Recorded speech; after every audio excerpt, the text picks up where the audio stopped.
Hey, don't forget to subscribe to our channel so you don't miss any meaningful stories. Part 1. The Fateful Encounter. Rain lashed hard against the old bridge, drowning out every sound except the broken sobs of a man by the railing, his trembling hands clawing at the air as if trying to hold on to something already lost. The storm engulfed Portland, an unrelenting curtain of water blurring every outline, turning the Willamette River below into a deep, swirling void. The wooden planks of the bridge groaned under the pressure of the rain, slick and black, as if weeping alongside the hunched figure in the wind. His cries weren't loud, but they were sharp, cutting through the roar of the rain like a blade slicing through silence. Hannah Brown walked across the bridge, her waterlogged shoes sloshing through shallow puddles, the exhaustion of a long day clinging to her as heavily as her soaked raincoat. At 28, she was an indispensable part of Vanilla Hearth, a small bakery tucked into a quiet corner of the city. Her hands, rough from years of kneading dough and piping frosting, always carried a faint hint of vanilla, even now, though it mingled with the bitter dampness of the rain. She cradled a small cardboard box in her arms, unsold pastries from the day's end, a habit she'd kept since the bakery became her refuge. Her wet chestnut hair clung to her face, revealing eyes that had long lost their spark. Dulled by a sadness time had only deepened. 3 years ago, she'd lost Eric Carter, her fiancé, in a car accident that left no body to bury, just a growing, aching void. The bridge was her shortcut home, a path she took every night after locking up the shop. It was a desolate stretch, its warped wooden beams and peeling paint a testament to neglect. But tonight it felt different, heavier, as if it held something she couldn't name. Rain stung her cheeks as she squinted through the mist, her breath catching at an out-of-place sound. A man's voice, shattered and desperate, rising above the storm. She slowed her steps, her heart pounding in her chest, and looked ahead. There by the railing was a figure, tall, thin, his dark coat clinging to him like a second skin. His hands flailed in the air, fingers curling and uncurling as if grasping for a ghost, and his sobs came in waves, each one more anguished than the last.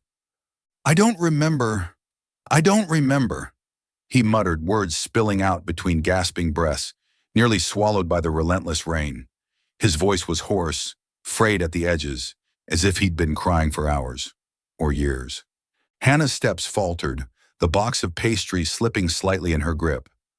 Something about his movements, the tilt of his shoulders, the frantic energy in his hands, tugged her back to a memory she'd buried deep. She took a tentative step closer, the rain blurring her vision, until a gust of wind tore back his hood, revealing his face. Time stopped. Her breath choked in her throat. It was Eric, the sharp jawline, the faint scar on his left eyebrow, the black hair now longer and matted with rain. It was him, impossibly alive, standing before her on this desolate bridge. Eric! Her voice broke, a whisper swallowed by the storm. She didn't think, didn't breathe, as she dropped the box and rushed forward, pastries scattering across the wet wood. She threw her arms around him, pulling him close, her cheek pressed to his chest where she felt the shudder of his sobs. He was real, cold, wet, trembling, but real. His scent, buried beneath the rain and years apart, hit her like a punch. Cedarwood and ink, the smell of his old drafting table. She clung to him, her own tears silent but scalding against the chill of his coat, her fingers digging into his back as if afraid he'd vanish again. For a moment he didn't resist. His body sagged into her embrace, his cries softening into ragged breaths, as if her hold anchored him to something he couldn't grasp. But then he stiffened, his hands fumbling to her shoulders. He pushed her away, not hard but enough to break the embrace. Hannah stumbled back, crashing against the icy railing, pain shooting through her shoulder. She looked up, rain streaming down her face, and her heart stopped as she met his eyes. Eric's eyes, but empty, unfamiliar, red-rimmed from crying, yet devoid of the warmth she'd once known. Her head spun, her breath coming fast as if tearing her chest apart. It couldn't be. This was Eric, the face etched into every dream, every nightmare of the past 3 years. But those eyes weren't his. "Who are you?" he rasped, his voice trembling, cracking on the last word like an accusation. He swiped at his eyes with his sleeve, smearing rain and tears across his face, his hands shaking uncontrollably. "Why am I crying? Why can't I stop?" His words stabbed into Hannah's heart, shredding the fragile hope she just ignited. She clutched her chest, feeling her heart splinter, each beat an agonizing throb. "No, it can't be," she murmured, her voice lost, her eyes wide with panic as she stared at him. This wasn't real. He couldn't not remember her. She shook her head, rain flicking from her hair, and lunged forward to grab his sleeve, gripping it tight as if she could pull him back from whatever darkness was consuming him. "Eric, listen to me. You're Eric Carter. We were engaged. You said you'd never leave me." Her voice broke into a near scream, rising above the rain, but he just stared at her, his gaze blank, unresponsive. "You're mistaken," he said, his tone cold but shaky, his hand jerking free from her grasp. "I don't know you." He stepped back, tears welling up again, but his eyes remained distant, as if looking through her into an endless void. Hannah froze, her hands still outstretched, trembling uncontrollably. Rain soaked through her clothes, chilling her to the bone, but she felt nothing beyond the agony clawing at her insides. "No, it can't be," she whispered, her voice faint, nearly dissolving in the rain.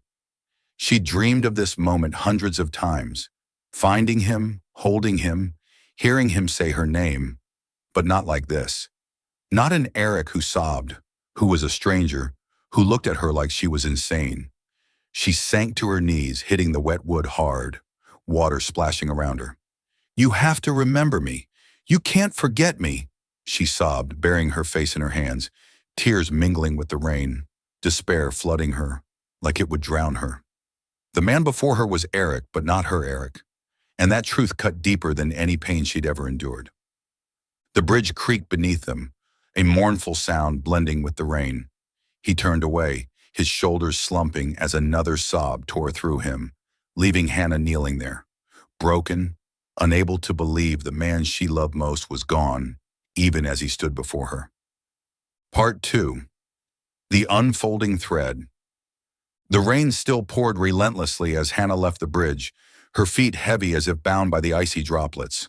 Her mind reeled, replaying the image of Eric. No, Alex, as he called himself, pushing her away, his red-rimmed eyes brimming with tears yet void of recognition. His sobs echoed in her thoughts, blending with the sound of the rain, a mournful melody without end. She wandered aimlessly, her soaked raincoat clinging to her, but the chill outside couldn't compare to the cold spreading through her core. Eric was alive. He'd stood right in front of her, but he didn't remember her, not their love, not the vows they'd made on the Willamette Bridge 3 years ago.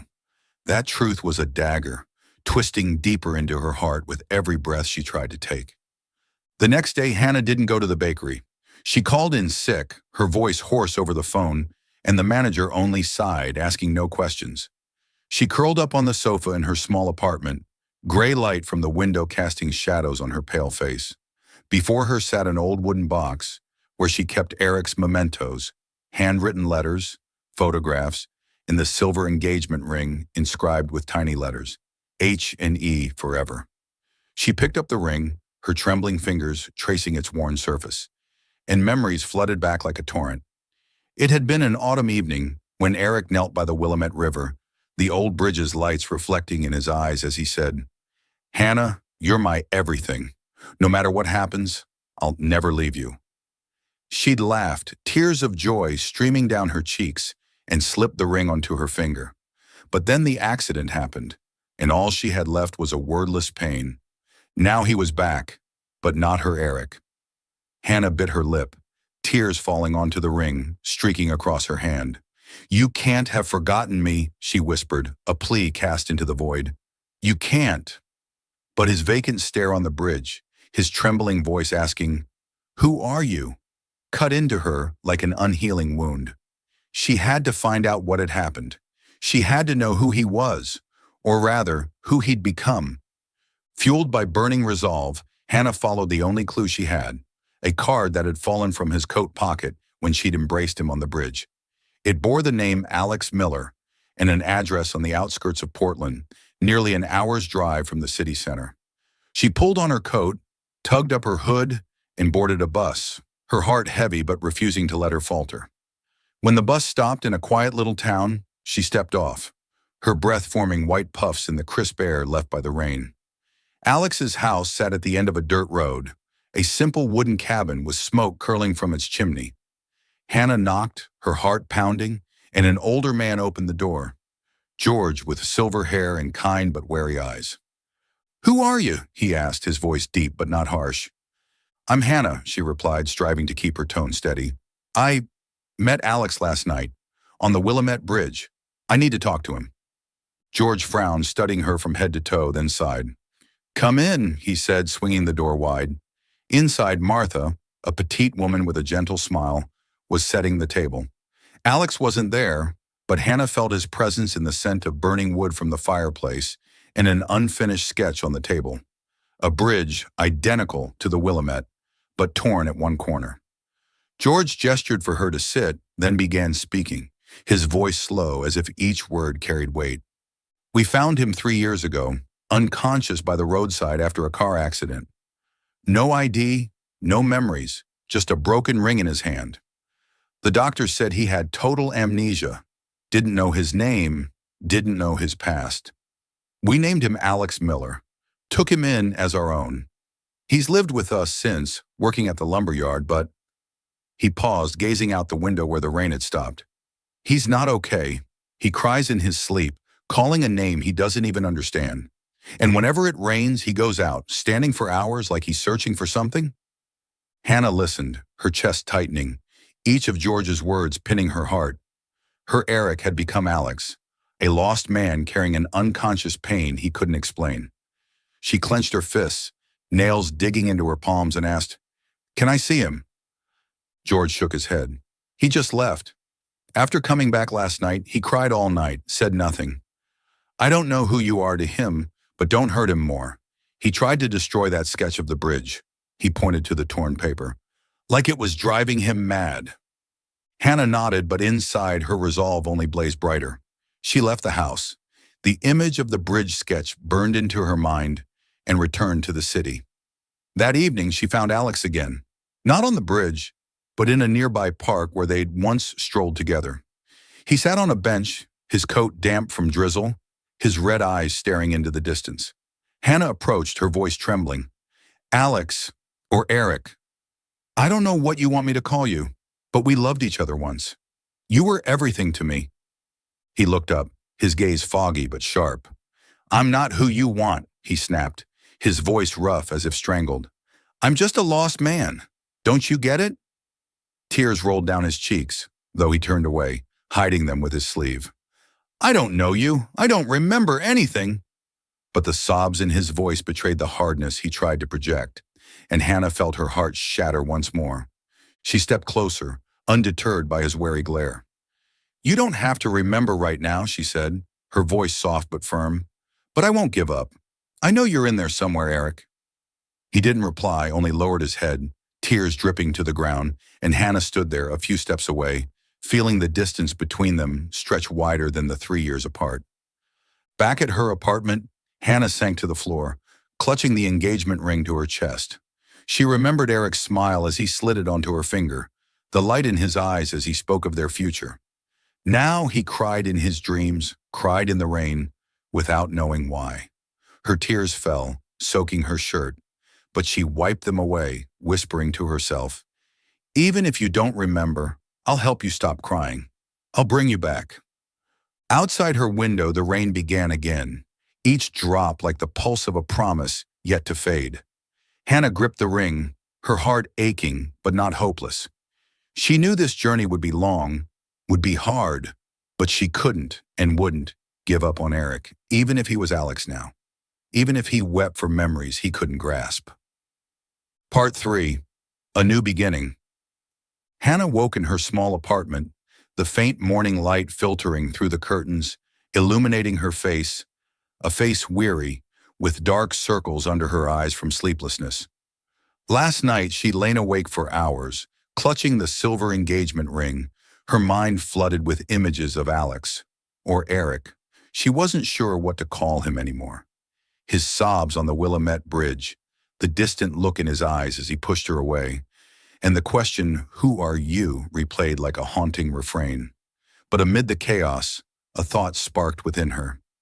He wasn't crying for her, but for something deep inside him that was still alive, still screaming to be freed. She sat up abruptly, set the ring on the table, and whispered to herself, "If you don't remember, I'll help you. No matter how long it takes, I'll make it happen." She pulled on her thickest gray sweater, tied her chestnut hair into a neat bun, and looked at herself in the mirror. Her eyes were red, but they glinted with a determination she hadn't seen since the day Eric vanished. She couldn't let pain devour her any longer, not when he was still alive, even if only as a shadow of the man she'd loved. Hannah grabbed her bag, stepped out of the apartment, and took the first bus to downtown Portland. Her destination was the office of Dr. Elena Voss, the psychologist who had treated Alex after his accident, a name George had unintentionally mentioned in their brief conversation the day before. Dr. Voss's office was in a low, weathered building with frosted glass doors and a faded sign reading "Psychotherapy" worn by time. Hannah knocked, her palms sweaty, and was ushered into a warm room faintly scented with lavender from a small diffuser on the desk. Dr. Voss, a woman in her 50s with short silver hair and sharp eyes behind thin frame glasses, sat behind her desk, tapping a pencil lightly on a notebook. She looked up as Hannah entered, her gaze curious but not judgmental.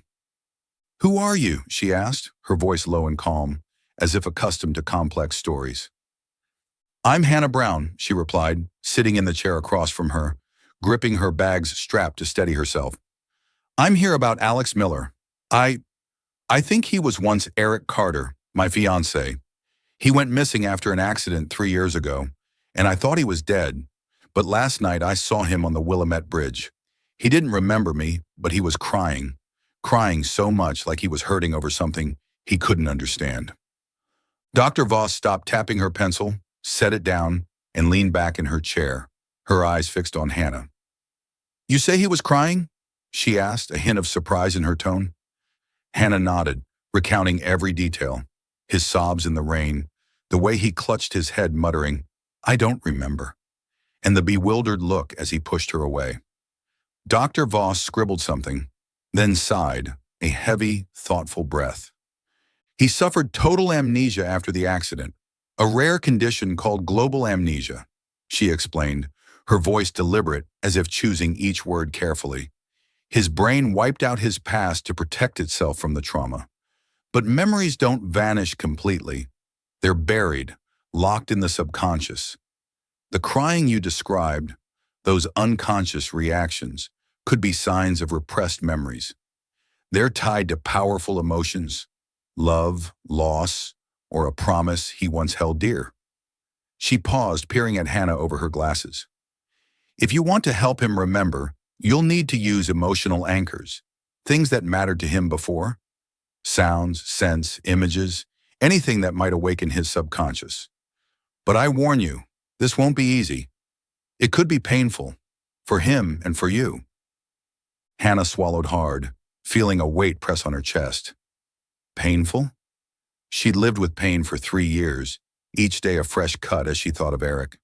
If there was a chance to bring him back, even a fragment, she'd endure anything. "I understand," she said, her voice steady despite the fear inside. "I can do it. I have to." Leaving the office, Hannah carried a clear plan. She'd use pieces of their past to awaken Eric, the Willamette Bridge, the park by the creek, the smell of apple pie he'd loved, and the engraved engagement ring. She didn't expect him to remember instantly. That was too far-fetched. But she'd plant seeds for his memories to surface, however slowly. She stepped into the street, the cold wind brushing past, and for the first time in 3 years, she felt purpose. Hannah's first step was to find Alex where he often appeared. George had mentioned the Rusty Mug, a small cafe on the outskirts where Alex sat alone for hours. She arrived there on a gloomy afternoon, carrying a green umbrella and a heart heavy with hope and dread. The cafe came into view, a quaint wooden building with a red-tiled roof and large windows, the rich aroma of roasted coffee mingling with the damp post-rain air. Hannah pushed the door open, a small bell jingling, and scanned the cozy room. In the farthest corner, near the window, Alex sat, silent as a ghost. Before him was a large sheet of paper, his hand clutching a pencil, sketching jagged lines of the Willamette Bridge, the bridge where they'd met. His eyes were red, glistening with unshed tears, but he didn't sob aloud, just quietly, as if the tears fell without his notice. Hannah took a deep breath, steadying herself, and approached. "Mind if I sit here?" she asked, pointing to the chair across from him, her voice gentle to avoid startling him. Alex looked up, a flicker of confusion in his eyes, but he nodded silently and returned to his drawing. She sat, setting her bag on the table, and glanced at the sketch. The bridge's details emerged clearly: the wooden railing, the river below, even the hazy glow of lights in the rain. "The bridge is beautiful," she said, keeping her tone casual. "You draw really well." Alex shrugged, his hand pausing briefly. "I don't know why I draw it," he mumbled, his voice low and distant, as if speaking more to himself than to her. "It just shows up in my head, like a dream I don't get." He bent back to his work, but Hannah noticed his hand tremble slightly, and a tear dropped onto the paper, smudging a corner of the bridge. He wiped it quickly with his sleeve, his face flushing with embarrassment, and turned away as if he didn't want her to see. "Maybe it means something to you," Hannah said, her heart tightening as she watched him. "Sometimes the things we don't remember still try to talk to us." Alex didn't reply, just stared at her for a moment, his gaze murky but less cold than before. Then he looked away, resuming his sketch, but Hannah knew she'd touched a small part of him, a part he couldn't name. She sat there a while longer, saying nothing more, simply watching him, memorizing his small movements, the tilt of his head, the way he gripped the pencil, habits of Eric's she'd once adored. A few days later, Hannah decided to take Alex to the old park, where they'd once walked for hours, listening to the creek's trickle and watching the sunset over the trees. She waited for him at the rusty mug, and when he walked in, she shyly offered, "I know a nice spot. Want to come with me?" Alex frowned, his eyes wary, but he nodded, perhaps out of curiosity more than agreement. They left the cafe, walking in silence, only the sound of their footsteps and the wind rustling the leaves breaking the quiet. The park unfolded before them on a breezy afternoon, golden leaves drifting onto the path, forming a vibrant carpet beneath their feet. Hannah led him to the creek's edge, where they had once sat on a large rock and began telling a made-up story. "Once there was a boy and a girl," she said, her voice soft like a fairy tale, her eyes on the shimmering water. "They loved sitting here listening to the stream, dreaming of a little house by the river. The boy said he'd build a bridge for the girl, so she'd never be far from him. They carved their names into a tree, but one day the boy vanished, leaving the girl with an unfinished promise." Alex stayed silent, his gaze fixed on the creek, his hand gripping the edge of the wooden bench beside him. Then suddenly he whispered, "I hear the water here." His voice faltered, his hands clutching his head as if struck by sudden pain. Hannah turned to him, seeing his eyes glisten. Not with loud tears, but a reflex he couldn't control, a single drop rolling down his cheek. "Are you okay?" she asked, worried, her hand brushing his shoulder. He shook his head, stood, took a few steps, then turned back to her, his eyes wild. "I don't know why," he said, his voice trembling, "but I feel like I've been here. Like, I've heard this story." Hannah smiled, though her heart ached. "Maybe you have," she said gently, not pushing further, not wanting to scare him. But she knew a fragment of memory had stirred in him, faint as a spark. They sat there a while longer, listening to the water, and Hannah added a few details. About afternoons they'd eaten ice cream under the trees, how Eric teased her when she dropped her cone into the creek. Alex said nothing, but he listened, and for the first time, she saw him not turn away. Hannah's next step was scent. The apple pie Eric had loved, with its crisp crust, sweet apple filling, and a hint of cinnamon. She spent the night in the bakery, kneading dough, her eyes stinging from lack of sleep, but her heart brimming with hope. She left the shop open the next morning, the pie's aroma wafting into the street, and stood behind the counter, waiting.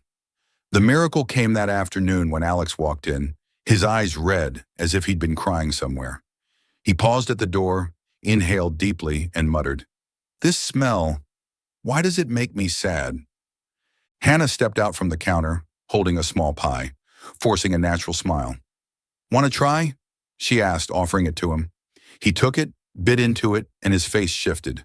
Not with joy, but a deep sadness, as if the scent had touched a hidden corner of him. He wiped his eyes with his sleeve, turned away, his voice hoarse. "I don't get it. Why am I like this?" Hannah didn't answer right away, just stood there, watching him wrestle with himself, her heart aching yet hopeful. "Maybe you used to like it," she said softly. "Who knows?" Alex didn't reply, but he finished the pie, slowly, as if searching for something in each bite. When he left, Hannah watched him go, feeling a small step had been taken. The most powerful moment came on another day, when Hannah deliberately wore the engagement ring to meet Alex at the Rusty Mug. She sat across from him, her hand on the table, the ring glinting under the dim light. Alex saw it, and as if mesmerized, he touched it, his trembling fingers tracing the inscription H and E forever. "I know this," he whispered, his eyes widening, tears spilling uncontrollably. "But why? Why can't I remember?" He clutched his head, sinking into the chair, sobbing, not loud wails but silent, anguished tears, as if memories were piercing through him. Hannah knelt beside him, taking his hand, her voice choked. "It's okay. You don't have to remember now. I'll be here, Alex, or Eric. Whoever you are, I'll be here." He didn't push her away this time.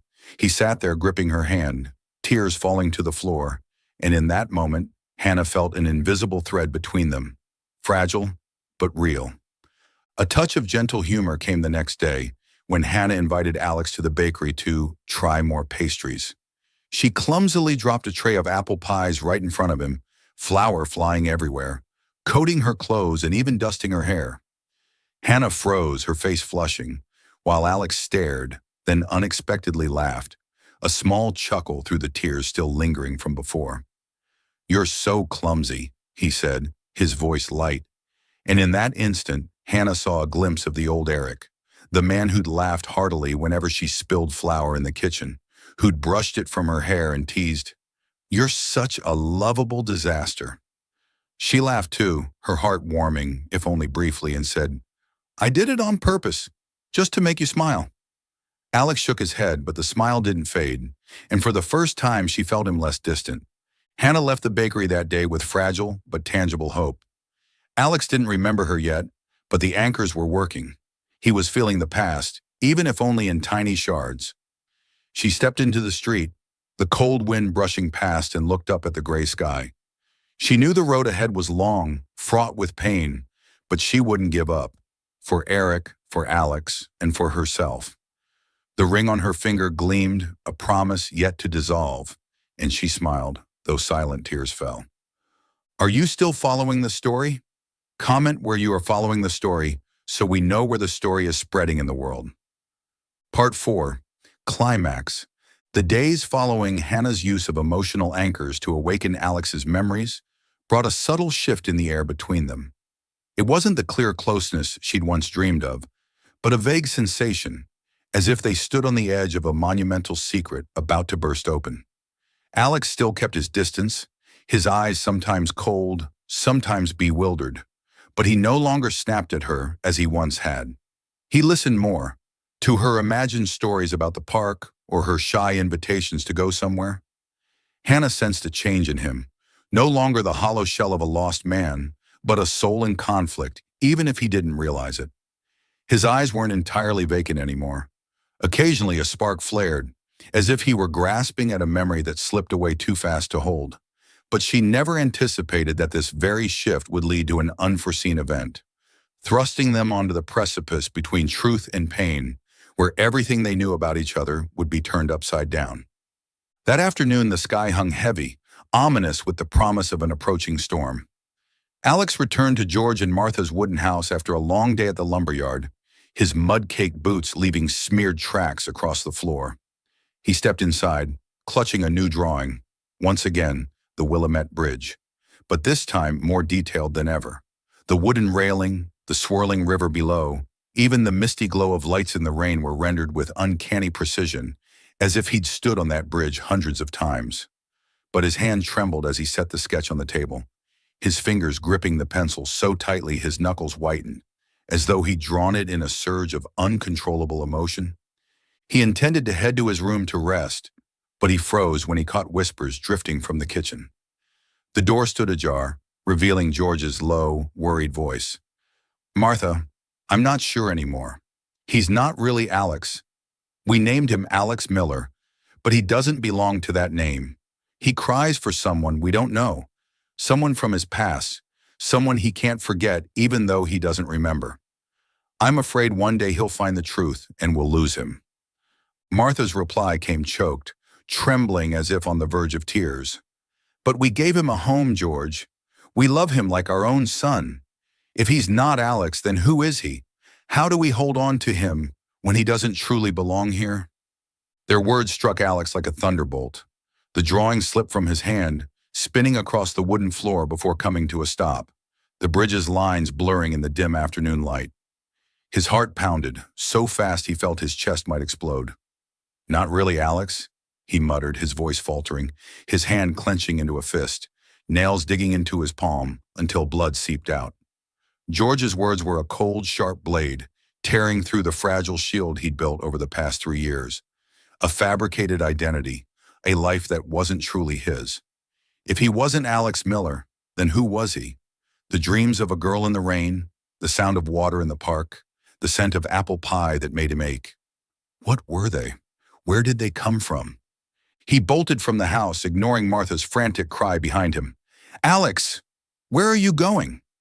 Rain began to fall, icy drops pelting his face, soaking through his thin coat, but he didn't stop.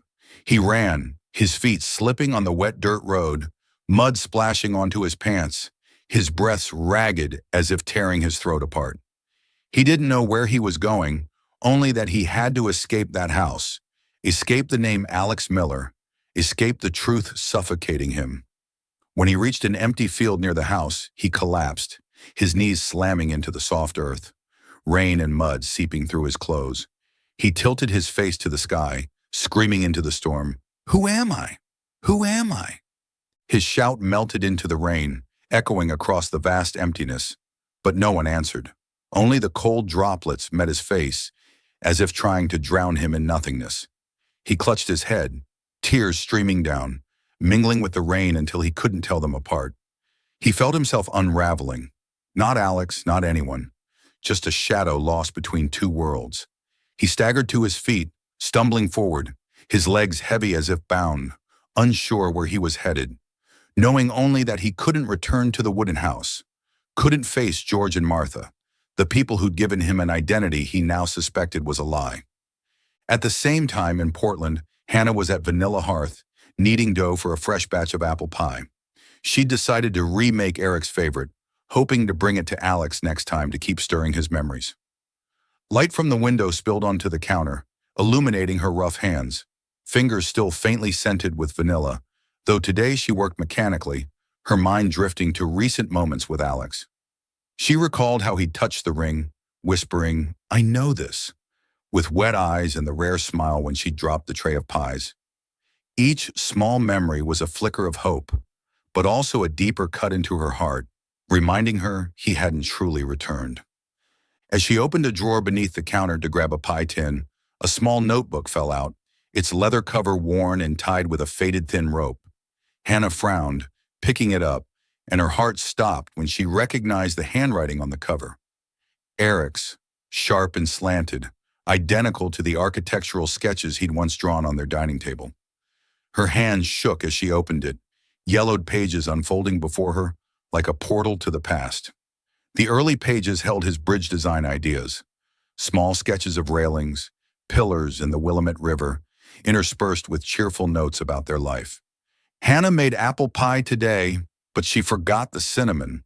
Still good, but not as great as last time," he'd written on one page, paired with a doodle of her in a flour-dusted apron. Hannah smiled through tears, her fingers tracing the words, as if she could touch him through the faded ink. But the final page stole her breath. He'd written in a shakier hand, as if overcome with emotion, "The Willamette Bridge will be where I propose to her. I've picked the day, an autumn evening when the rain stops and the lights glow over the river. Hannah will wear white, and I'll kneel, telling her she's my whole world. I can't wait any longer. If she says yes, I'll build her a real bridge, our bridge." Below was a small sketch of the bridge, with two figures standing hand in hand at its center. Hannah clutched the notebook to her chest, tears falling onto the page, smudging the ink at the sketch's corner.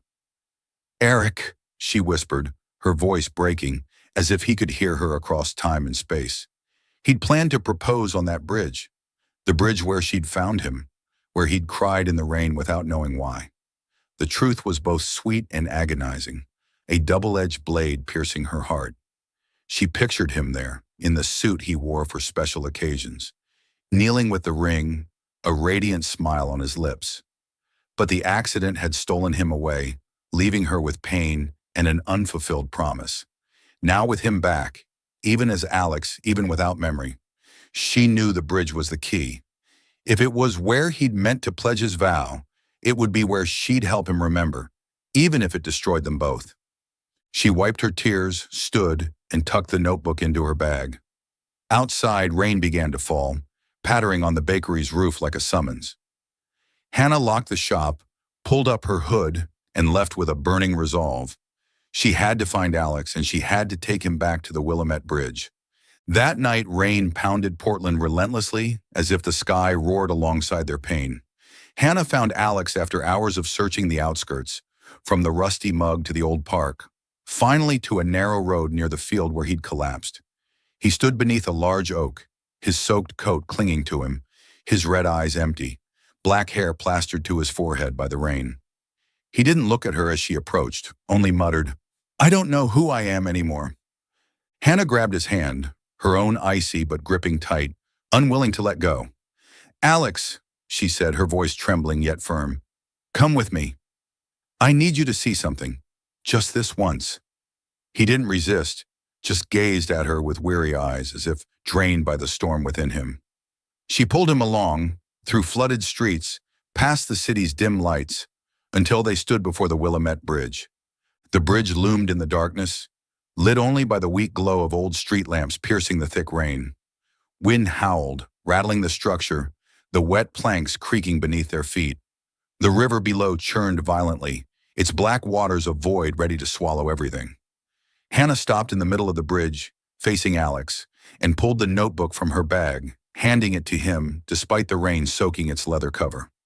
"This is yours," she said, her voice choked, rain streaming down her face. "Eric Carter's. You wrote that you'd propose to me on this bridge. Do you remember? You wanted us to be together forever." Alex stared at the notebook, his trembling hands taking it. He opened to the last page, reading the words under the faint light, rain dripping from his hair onto the paper, further blurring the small sketch. His face twisted, a mix of pain and confusion, as if the words stabbed through him. "I don't know," he muttered, his voice faltering, his hand crushing the notebook until the paper crumpled. "I don't want to remember. I can't take it," he shouted, his voice breaking through the rain. And in a frenzied moment, he hurled the notebook off the bridge. It spun through the air, then plunged into the dark river below, vanishing like a final farewell. He clutched his head, sobbing fiercely, his cries blending with the rain, echoing across the deserted bridge. "Who am I?" he screamed, collapsing onto the wet wood, his knees hitting hard enough for Hannah to hear the painful thud.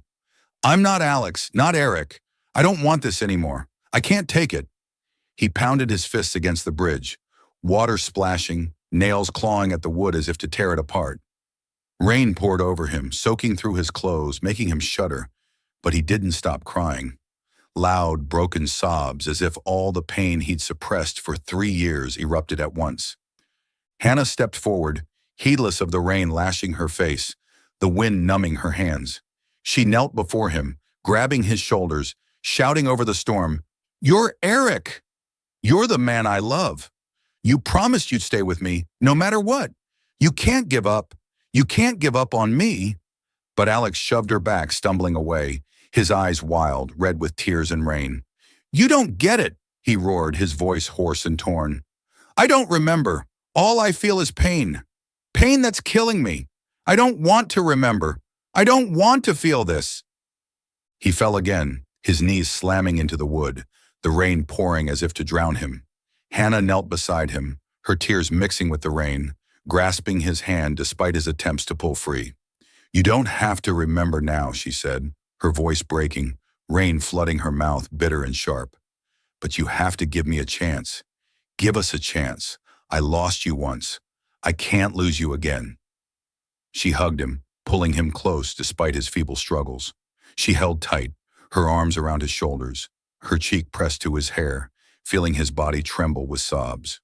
This time he didn't push her away. He crumpled into her embrace, his cries softening to ragged, heavy breaths. Then beneath the ferocious rain, a miracle unfolded. Alex looked up, meeting Hannah's eyes, and in his gaze, a spark flared. Not confusion, not emptiness, but recognition. He whispered, his voice faint as a breath, nearly lost to the rain. "Hannah in a white dress." Memories flooded his mind like an unstoppable tide. Hannah on the bridge in the white dress he'd imagined, her radiant smile as he knelt, the ring gleaming in his hand, and the vow, "I'll always be with you," ringing through the wind. He saw them laughing by the creek, her baking apple pie in their small kitchen, himself sketching the bridge, with dreams of building it for her. He clutched his head, collapsing into Hannah's arms, sobbing, "Hannah, it's you. It's you." Hannah held him tight, tears streaming down her face, but this time they were tears of joy laced with pain. "Eric," she whispered, stroking his hair, wet and cold beneath her fingers. "You don't have to cry anymore. I'm here. I've always been here." He gripped her hand, squeezing as if afraid she'd vanish, their fingers interlocking, trembling but unyielding. They sat there, on the frigid bridge, under the unrelenting rain, like two final puzzle pieces finding each other after years apart. The wind whipped through, bone-chilling, but Hannah felt nothing but the faint warmth of his body, however fragile. The rain eased, reduced to soft drips falling from the wooden railing, rippling into small circles on the river below. Eric, looked up at Hannah, and for the first time in 3 years, she saw the eyes of the man she'd known, warm, tender, and full of love, though tinged with lingering pain. He said nothing more, just held her tighter, his cheek against her shoulder, his breath hot against her neck. In that moment, the pain seemed to dissolve, giving way to a new beginning, fragile, challenging, but theirs. The Willamette Bridge stood silent, bearing witness as an unfinished promise was finally fulfilled. Not with a ring or a proposal, but with an embrace in the fateful rain. Part 5, Resolution. The rain over the Willamette Bridge gradually softened, no longer a torrential downpour intent on swallowing everything, now just a faint drip from the wooden railing, forming quiet ripples on the dark river below. Hannah and Eric sat there, on the frigid bridge, their clothes soaked through, but the external cold no longer mattered. Eric still held her tightly, his head resting on her shoulder, his breath warm against her neck, trembling yet steadier now. Hannah stroked his hair, the wet strands clinging to her fingers, and whispered, "You don't have to cry anymore. I'm here." Her words were a promise, gentle but firm, rising amid the sparse raindrops, as if to soothe two souls that had just weathered a monumental storm.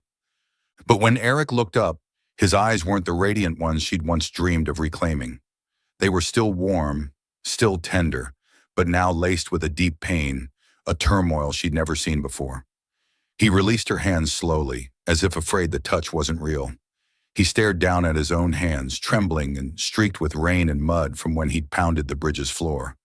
"Hannah," he whispered, his voice hoarse, nearly carried away by the wind. "I remember everything now. I remember you, us, this bridge.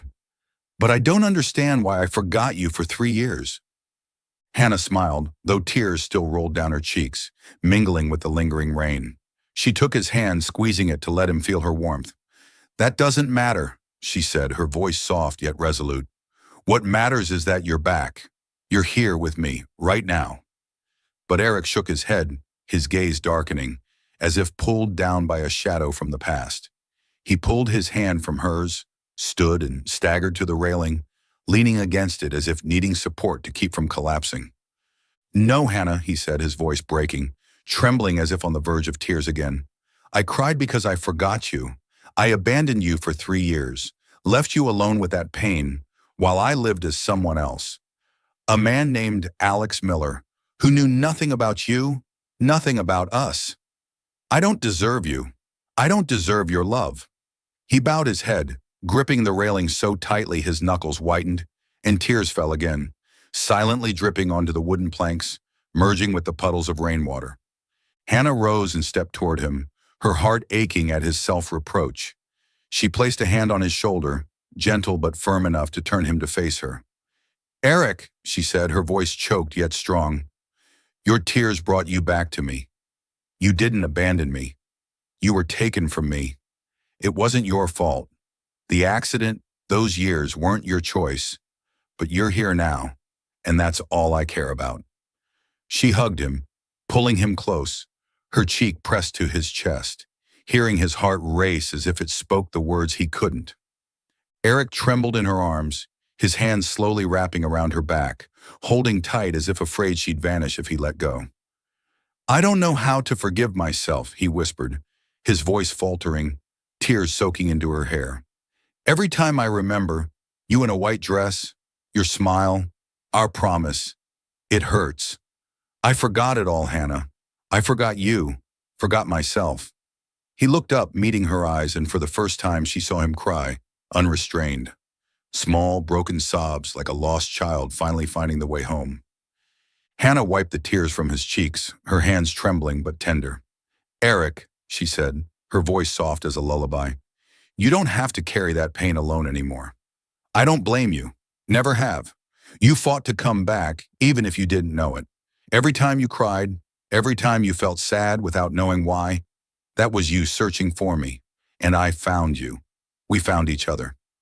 She smiled, though tears still streaked her face, and kissed his forehead, a light but love-filled gesture. Eric gazed at her, his eyes gradually softening, as if her words were easing the deep wounds within him. He leaned down, resting his forehead against hers, their breaths mingling in the chilly post-rain air. "You don't understand, Hannah," he whispered, his voice still shaky. "I'm scared. I'm scared these memories will vanish again. If I forget you once more, if I lose you again, I couldn't bear it. I'd rather die than live without remembering you." His words pierced Hannah's heart like a blade, but she refused to let that fear drag her down. She gripped his hands, intertwining their fingers, and looked straight into his eyes. "Even if you forget," she said, her voice unwavering, "I'll still be here. I'll find you, like I did this time. I'll tell you our story again, bring you to this bridge, bake you apple pies until you remember, or until you fall in love with me again, even as a brand new Eric. You'll never lose me, Eric. Never." Eric stared at her, his eyes flickering between fear and faith. He squeezed her hand as if it were the only tether keeping him from falling into darkness. "You mean that?" he asked, his voice small, a plea. Hannah nodded, smiling through her tears. "I do," she said. "No matter what happens, I won't leave you. We've survived 3 years apart, survived buried memories. Nothing can tear us apart now." Her words were like a warm breeze across Eric's frozen heart. He pulled her into his arms, holding her tighter than ever, and for the first time, she felt him relax. No longer tense, no longer torn, just accepting and loving. They stood there on the Willamette Bridge, rain dripping from their wet hair, but the space around them seemed to warm, as if wrapped in an unspoken promise. The rain had stopped entirely, but the sky remained gray, heavy clouds hovering as if testing their resilience. Eric and Hannah lingered on the bridge, hand in hand, neither wanting to leave, as if stepping off would shatter the fragile moment they'd reclaimed. Eric looked down at the Willamette River, where his notebook had been swept away, and sighed. I threw it away, he said, his voice tinged with regret. That notebook? I was going to propose to you here, Hannah. I had it all planned. The ring, the words, the lights on the bridge. But then, Hannah pressed a finger to his lips, stopping him. Don't, she said, her voice gentle but firm. The notebook doesn't matter. Your promise wasn't in those pages. It's in you. In me. In us. You didn't need to propose on this bridge to prove it. You came back, and that's all I need. Eric looked at her, his eyes brightening slightly, as if her words had rekindled a small flame within him. He leaned down, pressing his forehead to hers again, and whispered, I cried for you, Hannah. Even when I didn't know why, even when I didn't remember you, I cried for you. In my dreams, in the rain, in every moment I felt lost without understanding why. It was all for you. His words struck Hannah's heart like an arrow, not to wound, but to heal. She smiled, tears falling again, but this time from joy. She looked up into his eyes, and before she could speak, Eric leaned down and kissed her. His kiss was soft yet intense, his lips cold from the rain, but warm with the love he held for her. Hannah kissed him back, her arms wrapping around his neck, pulling him closer, as if they could meld into one. That kiss wasn't just an acknowledgement of their feelings. It was a symbol of healing, a vow that no matter how time, memory, or accidents tried to pull them apart, they'd always find their way back. They stood there beneath the gray sky, on the Willamette Bridge, rain still clinging to their hair and shoulders, but the space around them seemed to glow with their reborn love. Eric pulled away, gazing at her with eyes brimming with emotion, and whispered, I won't promise I'll never cry again, because I know I will, every time I think of what we lost. But I promise I won't leave you, Hannah. Never again. Hannah laughed, a radiant smile breaking through despite her rain and tear-streaked face.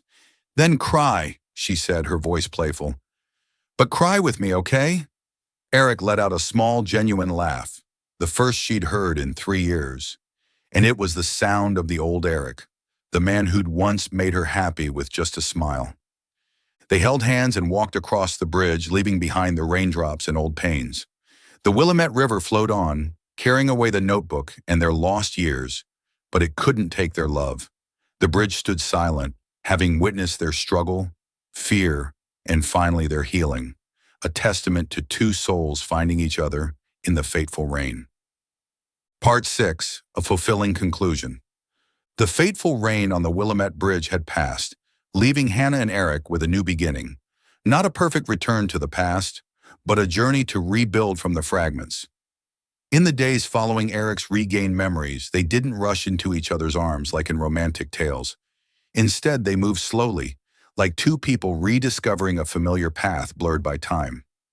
Eric relocated to Portland, leaving George and Martha's wooden house after a tearful, heartfelt conversation. George hugged him, whispering, Whether you're Alex or Eric, you'll always be our son. Martha handed him a homemade cookie, offering a bittersweet smile. Don't forget to visit us.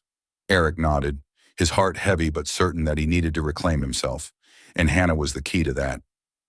They rented a small apartment near Vanilla Hearth Bakery, where morning light streamed through a large window, illuminating an old wooden dining table Eric had restored from a thrift shop. Their life didn't instantly become flawless. Eric was no longer the confident architect he'd once been. 3 years of amnesia had left him adrift from the career he'd loved. But Hannah refused to let him drown in doubt. One morning, she placed a stack of drawing paper and pencils before him, her voice firm. You used to dream of building bridges, Eric. Start again.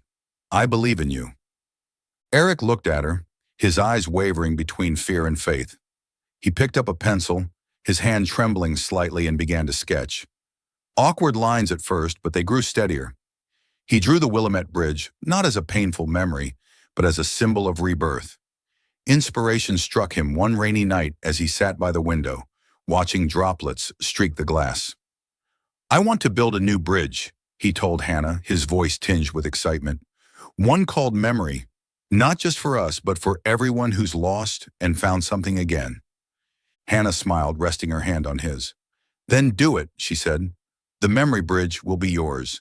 And mine. Eric set to work, reaching out to old colleagues and pitching his idea to a small Portland architecture firm. They were captivated by his story, a man who'd lost his memory and reclaimed it through love and bridges. The project was approved, and Eric dove in with a passion Hannah hadn't seen since his return. He drafted designs, oversaw construction, and sometimes spent hours at the site, watching the memory bridge take shape, a steel and wood structure with graceful curves, echoing the Willamette Bridge but modernized, enduring. Meanwhile, Hannah kept up her work at the bakery, but she also created something new, a special apple pie she named Tears of Rain. It was the familiar pie Eric had loved, but with a pinch of sea salt in the filling, blending sweet and savory like their tears and love on that fateful bridge. Customers adored it, not just for the flavor, but for the story behind it, which Hannah shared with a radiant smile whenever asked. It's made of love and memory. Someone special inspired me. Yet their life wasn't always as sweet as apple pie. They weren't perfect, and scars from the past lingered, surfacing unexpectedly. One stormy evening, as Portland's sky unleashed rain reminiscent of that pivotal night, Eric sat curled on the sofa, his gaze distant out the window. Hannah entered with a mug of hot tea and saw him crying, not loud sobs but silent tears rolling down his cheeks. She set the mug down, sat beside him, and asked, Eric, what's wrong? He turned to her, his eyes blurred with tears. Rain, he whispered, his voice faltering. Every time it rains, I remember the days I didn't know who you were, the dreams where I cried without knowing why. I'm scared, Hannah. Scared that one day these memories will slip away again, and I'll leave you alone. Hannah took his hand, pulling him into her arms, and wiped his tears with her soft sweater sleeve. We'll remember together, she said, her voice gentle but certain, paired with a warm smile. Rain isn't our enemy anymore, Eric. It brought you back to me, and if you cry, I'll be here to dry your tears. We don't need to be perfect. Just together is enough. Eric looked at her, his eyes softening, and he smiled. A small but genuine smile, like sunlight breaking through clouds after rain. He rested his head on her shoulder, letting her hold him, and they sat there listening to the rain tap the window, no longer afraid but at peace. Moments like these weren't rare. Eric still cried when it rained, still jolted awake from dreams of his lost past. But Hannah was always there, with her smile and embrace turning those tears into shared memories. They rebuilt their life step by step. Eric completed the memory bridge in the spring, a work that was not just a professional triumph, but a symbol of their love and perseverance. Hannah expanded the bakery, adding a corner with photos of the bridge and the story of Tears of Rain, drawing customers from across Portland. They didn't rush to plan a future, no talk of weddings or grand schemes, just savored each day together, as if every moment was a precious gift they'd once thought lost forever. A year later, Portland's sky glowed under the warm summer sun, free of the gray rain clouds. The memory bridge stood proudly over the Willamette River, its steel glinting in the light, its gentle curves a reminder of love's resilience. That day, it wasn't just a structure. It became the site of Eric and Hannah's wedding, a simple yet deeply meaningful ceremony. Hannah stepped out of a small car, wearing a plain white dress, understated but elegant, much like the vision Eric had once held of her in his memories. Her chestnut hair flowed naturally, adorned with a few tiny white wildflowers she'd picked that morning. She smiled, her eyes shining as she saw Eric standing at the bridge's center, in a simple gray suit that fit him perfectly, his black hair neatly combed, yet still naturally tousled. Beside them were a few close friends, Hannah's family, and George and Martha, who'd come to witness this moment with smiles tinged with happy tears. The ceremony was brief, free of ornate vows or elaborate rituals. The officiant, an old college friend of Eric's, simply asked, Eric, do you promise to stand by Hannah through rain or shine, whether memories fade or not? Eric nodded, his voice steady. I do. Then he turned to Hannah, asking, Hannah, do you promise to stand by me, even if I cry in the rain or forget myself again? She laughed, tears glistening in her eyes. I do. They exchanged rings, Not the old lost engagement band, but two new ones, inscribed with the tiny word, memory inside. As Eric slipped the ring onto Hannah's finger, he whispered, "Rain or shine, you'll still hold me, right?"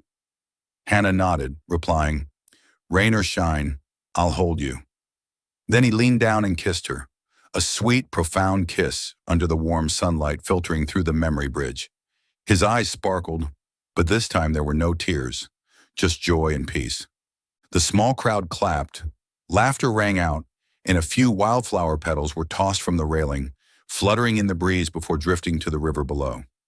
Hannah rested her head on Eric's shoulder, gazing at the water shimmering in the sun, and whispered, "Thank you for coming back."